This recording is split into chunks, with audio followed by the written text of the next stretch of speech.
Noong last week, may blinis ako na bahay. Maganda yung bahay bago pinaggawa ng mga anak. Noong titira doon, ay isang lolo at isang lola. Yung lolo ay 75 years old.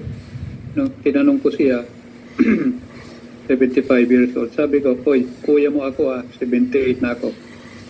Tapos yun, kwentuhan. Ano pala siya, ex-policeman before. Ang tagal niya nag-police pero hindi siya nag-elevate na po-promote hanggang SPO lang siya. Pero ay tungkol na siya. Tapos tinanong ko bakit lagi siya may medyas.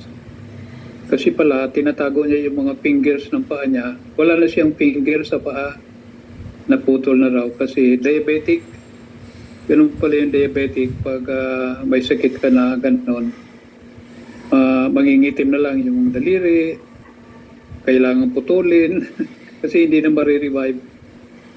Kaya pala may tungkod siya kasi yung balance, hindi na siya makabalance. Kasi nga, wala na yung mga fingers sa kanyang paa. Tapos nung kakain na kami, sabi nung isang anak, teka muna. Tapos kinuha yung braso niya, in-injectionan insulin. Bago kumain, may injection pa siya ng insulin. Pagkatapos kong mag-blessing ng bahay, nang pauwi na ako, ang dasal ko ay thank you kasi yung ankle ko laging masakit kasi namamaga lagi for 50 years na yan eh. Pero nung makita ko yung mama, wala ng mga fingers. Napa-thank you ako kay Lord. Lord, sabi ko, thank you sa ankle na binigay mo sa akin na laging masakit. At least may mga fingers pa yung paa ko.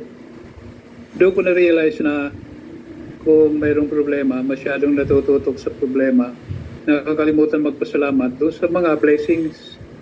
Halimbawa, maski yung isa kong ngipin, nakatutok na ko sa isang ngipin, nakalimutan ko na yung 30 na ngipin na walang sakit.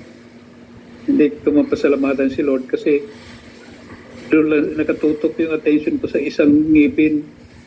Pero nakalimutan kong, thank you Lord, kasi yung iba kong ngipin, hindi pa masakit. Isa lang ang masakit out of 30. Ganun. Sabi, ganun pala yung Thanksgiving. Kung hahanapin ko yung mga blessings sa buhay ko, there is always a reason to thank the Lord. Yung isang ang naikwento ko na yata sa inyo nung naimbita akong bisitahin sa kwarto niya yung isang pari na na-aksidente. Very young priest, mga 30 years old pa lang. Nung pumasok ko, nabigla ko kasi wala na yung dalawang paa niya na hindi lang paa, pati hita, wala talagang putol na aksidente. Pero nung magkausap ko nung pari, ang saya niya, full of joy. Kahit meron siyang katabi na nurse na mayroong binubumba sa tiyan niya, meron yata ang organ na naapektuhan. So ang saya-saya niya. Sabi ko, Pads, bakit ang saya-saya mo, naputulan ka na ng paa? Dalawang paa, pati binti. Sabi niya, importante Pads, yung natira, hindi yung nawala. Ganun siya no? Paglabas ko noon, ganun din, nagpa-thank you ako. Lord, thank you, at may tuhod pa ako, kahit masakit, okay lang Lord. Thank you. Doon ko nakita, ang dami ko palang blessing. Yung iba, nawawala na ng blessing. Ako, hindi ko nakikita yung blessings ko. End of sharing.